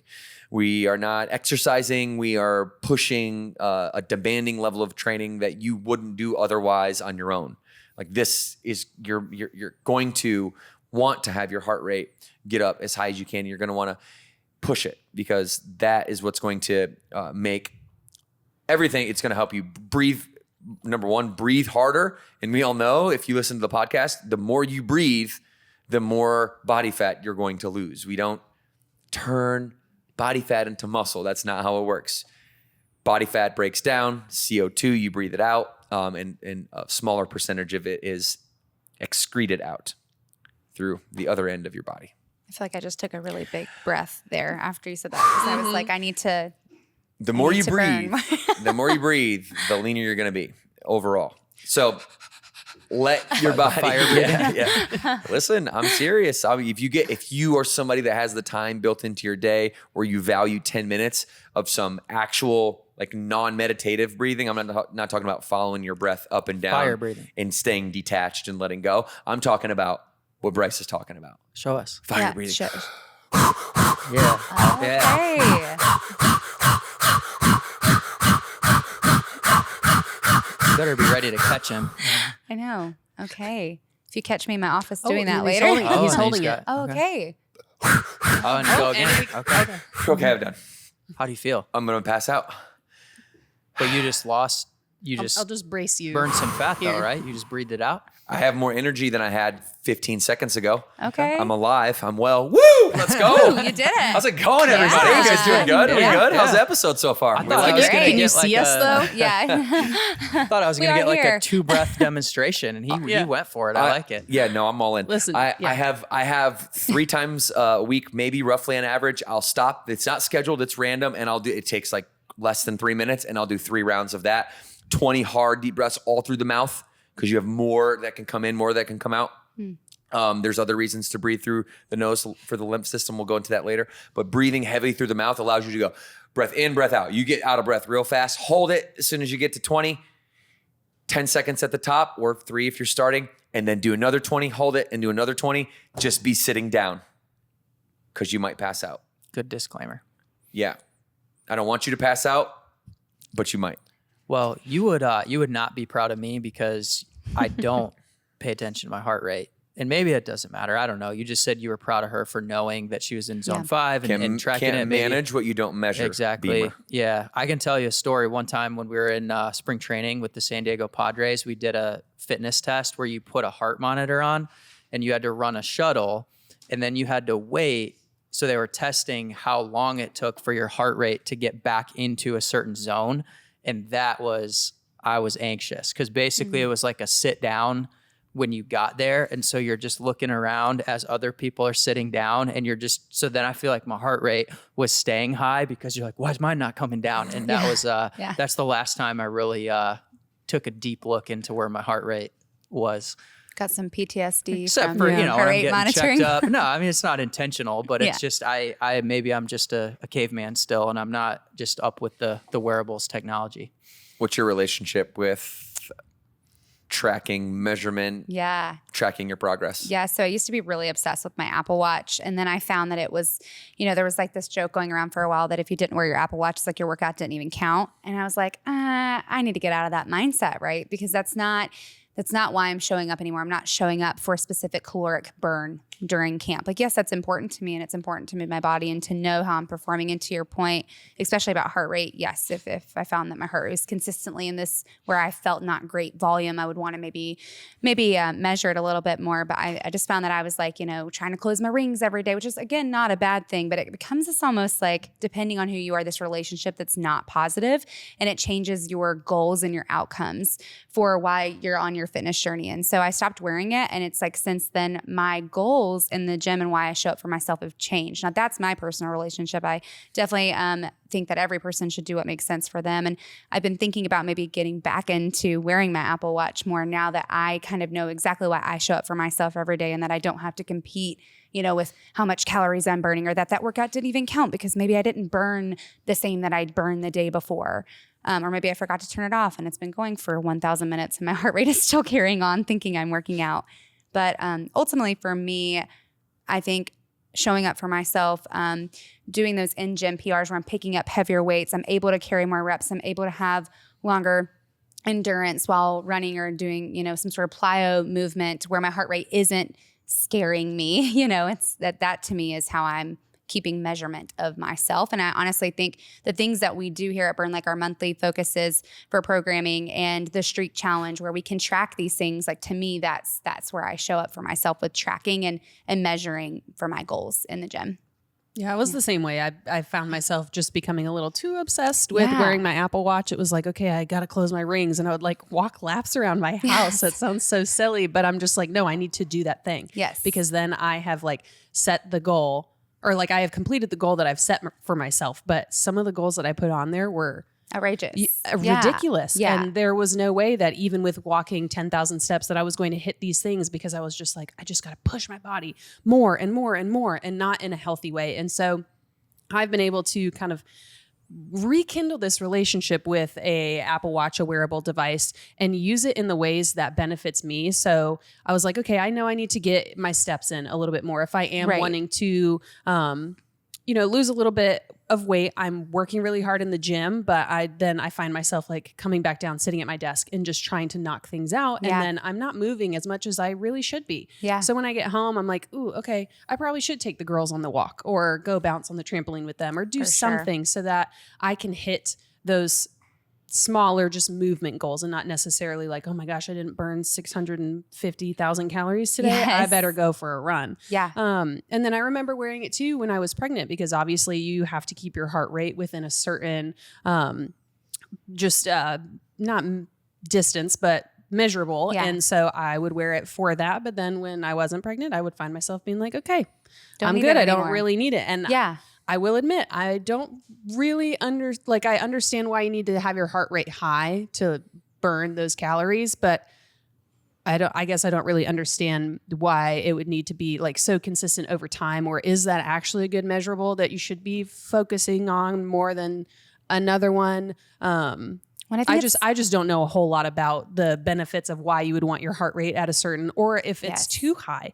Is that bad, or is that fine, or is it just how your heart ticks? But to your point, it sounds like if there's no other underlying things, like maybe you just need to push it a little bit harder. Yeah. You're going to say something, Kayla? Yeah, I think it's also too, a lot of times I think when I was focusing on heart rate, it was only when I was working out. But I also think if you don't have a good understanding of what your resting heart rate is, or what your, low energy levels heart rate is, then sometimes I think it's to your point, like, well, what is really too high for my body? Like if I naturally have a higher heart rate, am I really high? And so I think it's very person dependent. And I think, Devan, I think you just nailed it on just like continuing to show up, continuing to do those things that are keeping your heart rate up, because that's going to create that endurance and continue to help to, maintain your heart rate over time. So I think that's great. And I think it's still important to measure if you feel like it's really high. But I also think this is just a really important moment to just make sure you're engaged with your body. How is your body feeling? Like, yes, your heart rate is high, but you do want it to be high when you're doing conditioning exercises. It's really important. But if you're not feeling great, then take an audit and take a beat, and then maybe say, maybe I do need to measure this a little bit more because it's consistently really high and I don't feel great. Okay, let's assess that. That makes sense. Okay, so I'm gonna give us a formula. Okay, are we ready for this? Yeah, so that we're ready. so that we can put some science behind this. Okay, let's do it. And I did just use GPT real quick to check my math, but this doesn't. I just wanted to make sure the number was 220. Okay, so here's how you do this. All right, so first of all, a good resting heart rate is between 50 and 70. Let's just call it that. I'm not saying 72 or 74 is bad, but you're starting to get up to where it's bad to have a high resting heart rate. You want to have a low resting heart rate somewhere in that range. Right. Okay. So now here's what you do. You take the number 220. Everybody got their calculators out? No. Should we Okay. get them out? You should get them out. Okay, Yep. let's get You're them going out. to do this. We're going to get all your ranges right now. Okay. Everybody at home, get your calculators out. You're going to do the number 220 times your age. Well, I turned 31 on Sunday. Should I put 31 or should I Round put up. 30? Round up. Excuse me. 220 minus your age. Okay. Sorry. Clear it 220 minus your age times 0.9. Remember that number. 0.9 or 0.09? 0.9, Okay. Okay. representing 90%. Okay. And then take that same number, 220 minus your age, times 60%. What are those ranges? I lost. I'm lost. Kayla? Mine was 113 to 170. 113 to 170. Okay. 90% of your heart rate is your goal. That's 170. Don't let it ever go below 113. While working out. In a Okay. Yeah. workout. Perfect. Great. Okay. I love that. Bryce, what's yours? 50 to He did his math wrong. Yeah. I was like, that's really 220 low. minus No, your minus your 220 age minus my age times 0.6. times 0.6. I thought you said no, 0.9. Sorry, 110 to 165. 110 to 165. Yeah, Are my- you younger than me? Okay.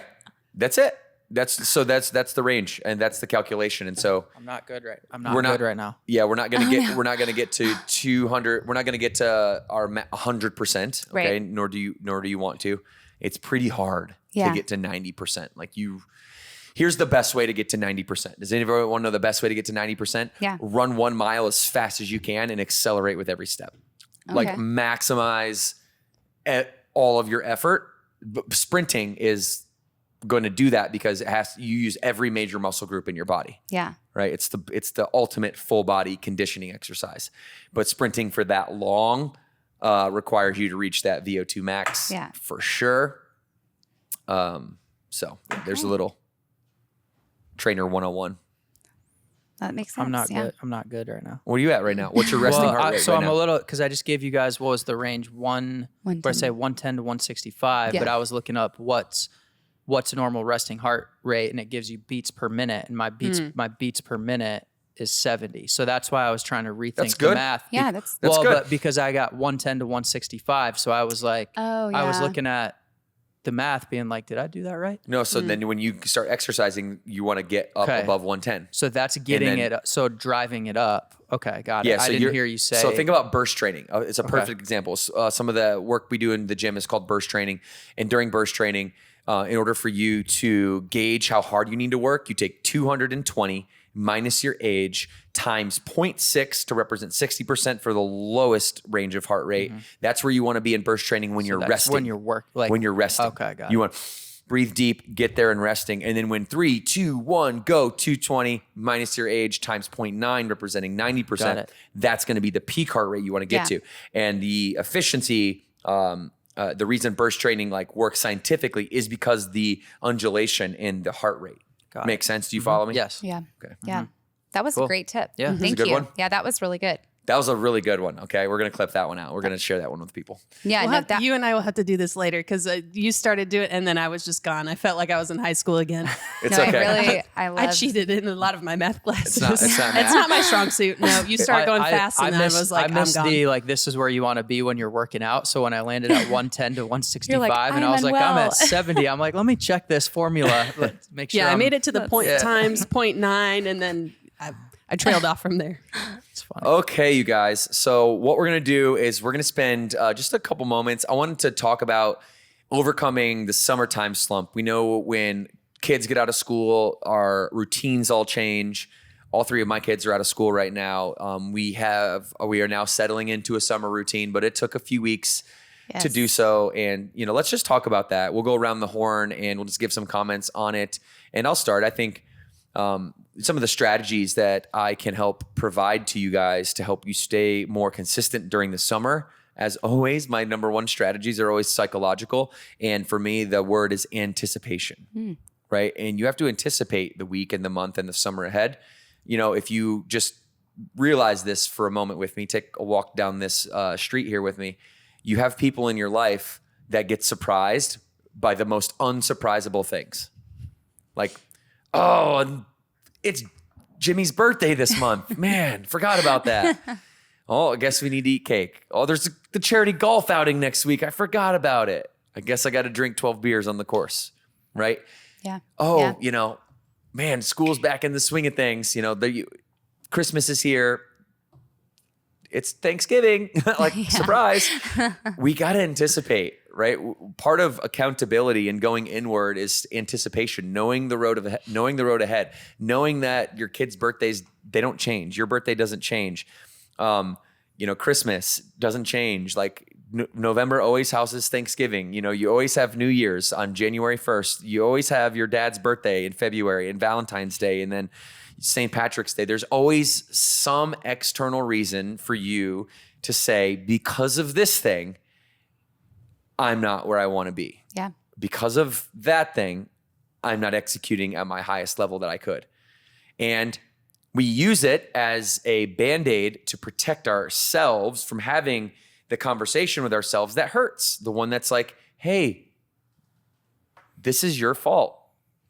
You need to look in the mirror and take accountability because you just went for 8 straight months and you killed it. And then you were anticipating every day. And then summer came and you just lost you lost all habit that you were building, and you started to compound and go the opposite way. And in 3 or 4 weeks, you ruined 8 months of physical progress. And that's even longer, even more progress psychologically, because now you become somebody who quits once they get ahead. And this is a cycle that I want us to get out of. The way that you get out of it is by anticipating the future. Anticipation is your superpower. And if you know the road ahead, if you aim high, they teach you in driving school when our kids first learn how to drive. I know I was taught this. You don't look down right above the steering wheel, right in front of you at the yellow line. You aim high. You look as far down the road as you possibly can look down the road, so that way you can see all the obstacles coming and have an opportunity to maneuver and manipulate your way around them so you don't get hurt. Mm-hmm. So you don't run into something, so you don't have to have the pain of getting in an accident. Yeah. And it's knowing what tools you have in your toolkit too, because it's going to look different. You anticipate, okay, it's summer. My routine's going to change. What do I have that's going to help me through this? We've got burn on demand. I know I do those a lot more in the summer, especially when we've got summer camp going on, or, I'm working from home certain days, or I'm on vacation, or I just know that, okay, summertime, I'm getting more outside activity during the summer than I will be in the gym, but I know that I need to crank it up a notch. So if I wasn't able to make it, I'm going for the sun doesn't set until 9:00. Yeah. I'm taking my kids out and I'm running them ragged. 1, because they need to go to bed. But 2, I'm like, okay, well, I didn't get to work out as much as I had anticipated this week because we're on vacation. So I'm going to go for a longer walk, or I'm going to go play some fun games with my kid. I'm going to bounce on the trampoline. I'm going to do X, Y, Z. And it's just knowing, it's anticipating, but then knowing what other things I can do to help basically supplement the workout that I may or may not be missing. Yeah, 100%. My husband and I, we sit down at the beginning of every week too, and we talk about even to the moment of when are you working out this week? Because that's also another layer of accountability for me. And then I'll even message my burn friend group, and I'm like, okay, when are you working out? Can you hold me accountable to showing up for myself? Because I do think in the summer it's really easy to get in that mindset. It's we are outside more, so the first thing that can go is my camp, or is my workout, or taking care of myself, which is why Burn On Demand really helps to keep me accountable. If I can't make it to camp, or if I need to work from home for the day because of all the busy camp schedules, showing up for myself in that way. So I think that layer of accountability, and I think when we're talking about food choices too, it's being really intentional. It's planning out meals. If we have a really busy day, okay, we're not going to just go out to eat and grab fast food. We're going to plan now for that really busy day. And we're going to plan, are we going to make a really heavy meal on Tuesday and have leftovers for Wednesday? Or am I going to throw something in the crock pot and I'm going to make, a healthy light meal for my family? So I think, yes, tools in your toolbox, looking far ahead, and then really even drilling down into the week and working with the people and your community to help you to be accountable, and then to help show up with you in those spaces and be really intentional in your planning, even in the day-to-day. I live by a calendar. I have breaks planned out. I have clarity breaks planned out. I have when my kids have gymnastics. I have when they're going to have snack, which probably seems a little crazy, but it's the kind of routine that I thrive on. And I know if I don't have that, if I'm not looking ahead, if I'm not diving deep into the day, then I'm going to fall off the bandwagon. And that's not going to help anybody, because when I'm overwhelmed, my family's going to feel it. My husband's going to feel it. I'm not going to show up in the way that I want to in my life for my coworkers or my children.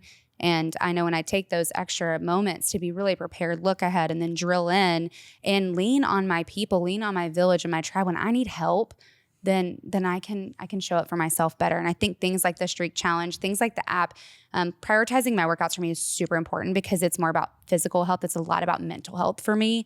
And I know that I'm better when I show up for myself. So a lot of how I plan my days are around when I'm working out. And if it's not being in the gym, it's being with Burn On Demand. And that's totally fine. And that's how I show up for me. And my favorite part about Burn On Demand is I get to involve my family. Like they're involved with me in the gym, but they jump out and work out. Everyone's looking for dumbbells. How can I get a water bottle and make that a dumbbell, right? And that is one of my favorite parts. It brings my favorite part of my world into the part that makes me so happy as a person and drives my passion. And I just needed to plug that in, because Burn On Demand has been a key driver for how I continue to take care of me and bring my family in to show them what healthy and happy looks like. And I think to your point on nutrition, it's funny. I find my grocery list will fluctuate in the summertime. I find myself being like, okay, it's grill season, baby. What can we throw on the grill? I'm like, it's all veggies more often than not, and then some sort of meat. And so I'm like, there we go. Yes, easy, simple. easy. It will take all of maybe 10, 15 minutes to between prepping it and then throwing it on the grill, and then it's ready for dinner. So it's it's quick, it's simple, it's healthy, it's easy. And the family gets to be involved and be outside. And it's one of those things where it's those little simple fixes or tweaks that you can make to allow yourself some simpler You meal prepping, Bryce? Someone in my family is meal prepping. Our family is meal prepping. Should have put it that way. But you guys are going to hate me for saying this, but summer is not tougher for us just because your guys' kids are all young. We've got an 18-year-old and a 13-year-old. And so things actually slow down when school activities, school sports, that's what with club sports as well. But that's my summer, right? When we're in the peak of those things, when we're talking about anticipation and planning, it's just really when you're busy, and this season for particular people can be the busiest part of their life. And one thing that I like that you touched on, Deej, summer for me, on top of it not being the busy season of life, it's also motivating. Days are longer, the weather's starting, as someone who did Burn On Demand this morning in my garage on the TV, when it's December and I'm doing that, it's 40 degrees in my garage.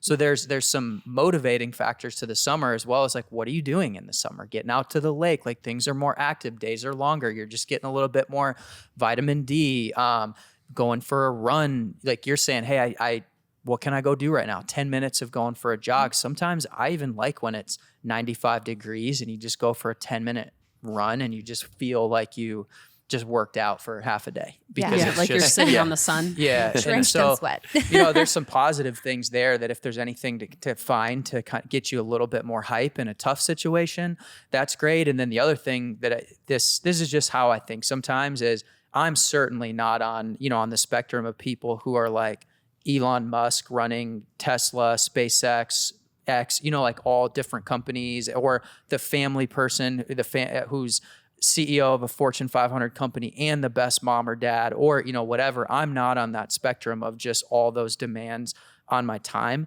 But when you look at somebody who does it well and they anticipate and they plan and they hit their health goals and they're doing all those, it shows you that it's possible, right? So their summer, it could just be, that's their everyday. And so if you're looking at them, they're anticipating, they're planning. And so for me, that just helps me. If I see somebody else doing it, then I can't tell myself it's impossible, because I've seen someone else, they're doing it, right? So it's just a matter of, what do I need to do? Where am I not planning? Where am I not anticipating? And I don't, right? Sometimes I don't. And I got to give myself grace. But today was a day where you're saying, I've got to plan around my workouts. I'm going to the airport tonight. I've got meetings all day. I've got this, and I'm going to the airport. If I didn't work out this morning, there was no place to get that workout. So I knew Wednesday morning I'm hitting this workout. And if I don't, then I can't. So it was in anticipation. So sorry to say that. You guys are probably like, well, it must be nice. Like, you got a kid driving and, that kind of stuff. But still planning and anticipation, I would say, is my biggest tip. Well, that's a great segue too into the next member question that we have. And then we'll wrap this up but I really want to answer Jeff's question first. Jeff is from Blacksburg, Virginia, and he's a huge part of Burn up in Blacksburg. So thank you, Jeff. And he said, winning the mental battle is what it's all about. How do you guys mentally prepare for your workouts to make sure that you're giving it all every time you step on the floor? And this is an easy answer for me because, Bryce, you spent your whole life doing the same thing, being an athlete, playing at the highest levels, being a professional baseball player, collegiate baseball player, being used to winning your whole life in that sport. You realize that 90% of anything is mental, and you got to be good enough physically to be out there and compete. But once you are, then the great separator is how strong is your mental game? And so people talk a lot about a mental game, and I just wanted to give a word or two that can help more clearly define what we mean when we say mental game. In baseball, when there's a hitter and they're going up to the plate, you might see the coach and the hitter talking before they go up to the plate. What they're talking about is the approach. What is an approach? An approach is an attitude. It's a game plan. It's an anticipation. It's the way you think about and visualize what you're going to go do before you actually go and do it. That's an approach. And it's no different. A hitter going to step in the box and face a pitcher throwing 95 miles an hour potentially at his face is no different than stepping into a workout where a trainer is going to be all up in your face at 95 miles an hour either. And so I think to give it your all, you have to have a great approach. What is a great approach? It's a good attitude. What does that mean? It means you define how you're going to execute the workout before you actually go and execute it. So, hey, today I'm going to walk in the gym. I'm going to stretch out for 5 minutes, 10 minutes right before. And from the jump, I'm going to go at it as hard as I can. The dynamic warm up, I'm going to be out of breath by the end of that. And I'm going to pick up the heaviest weights that I can pick up today. If I can, then I must. That's my attitude going in to today. And if you don't have that self-dialogue, if you don't have the two-way conversation between like your conscious and your ego, or the devil and the angel, or your personality, and however you want to language it, there's always two versions of you. You've got to have the self-dialogue in order to have an approach. And so part of having an approach too is self-awareness in a way, to where you are now talking to yourself and telling yourself how it's going to be, despite any thoughts that might come from the unconscious mind that are trying to teach you otherwise or tell you otherwise. They're trying to tell you, oh no, DK, you work out so hard. You should just sleep in today. You don't need to go to the workout today. Like, there's always that voice too. But it's like, what approach are you going to take? It's the one that you intently listen to. Yeah. I'm so thankful for the time that we spent just playing sports at a high level, because it became more of a mental battle than it was a physical one. Most of the people who make it to D1 college baseball, professional baseball, you're not there. Like, the gap starts to close physically. I mean, there's some just freak athletes who, that don't even have to do anything, and they can just step on the field and they're so gifted. But in reality, the gap between physical ability starts to shrink and shrink and shrink. And everybody who's there is there for a reason. And some guys took the mental part of it a little bit more actively than others. And I'm just thankful for that time, because chasing a dream was a lot of just over time choosing discomfort while people were going and doing this with their friends or having fun or doing this. It's, hey, I've got to lift and I have to throw today, right? Like, this is more comfortable and this is more fun, but I have to do this, and I'm not going to see the effects of this today. I might see it in 7 years when I make the big leagues. And it's just learning to make that choice over and over and over. It's uncomfortable, but it is long-term going to be what's best for me. And really, for me, I guess working out daily, the mindset is something like an ice bath right now, because it's new. And the only reason I'm getting into that is to test my mental ability. It's new. I'm choosing it. So by the time I'm getting in there, I'm an active participant in that mental battle. But sometimes, now that I'm at the point where working out is a lifestyle, I have to remember to be present in that mental, like, when the voice is choosing comfort, don't let that voice win. Because if I'm just there because, okay, I work out 5-6 times a week, like that's sometimes still a battle to get up, go get the workout in. But I also can't let myself just be, I'm in camp, right? What weights am I choosing? When am I taking a break? And for me, it's just comfort is something that I have to avoid constantly, to say, hey, if I do a couple more reps, if I choose this heavier weight, then I'm going to be better. And really, I just have to stay present and active to be able to do that. Otherwise, the voice that's seeking survival and comfort is just talking. I'm not really even paying attention, and I'm just going through the motions. And I just get the best workouts when I'm seeking out the discomfort more actively. Yeah, I completely agree with that. And I like how you talked about it's a lifestyle choice, because I think when I first started working out, I had never really had a great relationship with fitness before. And so I would work out so I could eat badly, go out and drink with friends, do something else, right? And so that was my mindset, is I work out so I can whatever else it is. But then I started to work out. I started to go to focus meetings. I started getting consistent. I started to feel really good. I started to see change in my body, not just physically, but in the weights that I could pick up and the things that I could do, in the energy and excitement that I had to be engaged with my children when I got home, right? My mental health completely elevated. And so my mindset shifted as to, why do I show up to camp every day? It's so I can live a better life. It's so I can be healthy. It's so I can show up in my life for the people that I love and care about daily as my very best self. And I think that comes with that mindset, right? And you will always win when you think about the true deep reason why you keep showing up every single day. And when you really constantly put that hat on, it's like, I'm not showing up just to move my body. I'm not showing up just to move through the motions, to your point. Some days it might feel like that. You might not be feeling 100%, but you're showing up to be better on the other side, right? And I think that is the biggest thing that you can achieve. And when that's your mindset, yes, we all have our favorite protocols. Woo-woo, athletic conditioning, love it. Gets me so hype. But when you show up with your true goal and the reason why you come to Burn every single day, you will always win. You will always be in that mindset to do more. And if you're not in the mindset, your trainers will get you there. And that's what I love about Burn. Sometimes I show up and I'm not in the best mindset, and those people are so excited to see me. Devin says it best about high fives or a transfer of energy. Guys, if you're feeling not 100% yourself, go high five 3 or 4 people the moment you walk into Burn. It will change your entire mindset and will reset exactly how you feel about why you showed up that day. And then again, you will win with the community and the trainers pushing you. Yeah, I echo all of that. And for me, the biggest thing is knowing when I may be in a quote unquote slump. When I'm not feeling my best, I let one of my friends know. I let somebody close to me know, saying like, I'm just not feeling it today. And they'll text me. They'll say, hey, are you coming to camp? Hey, are you going? What days are you going?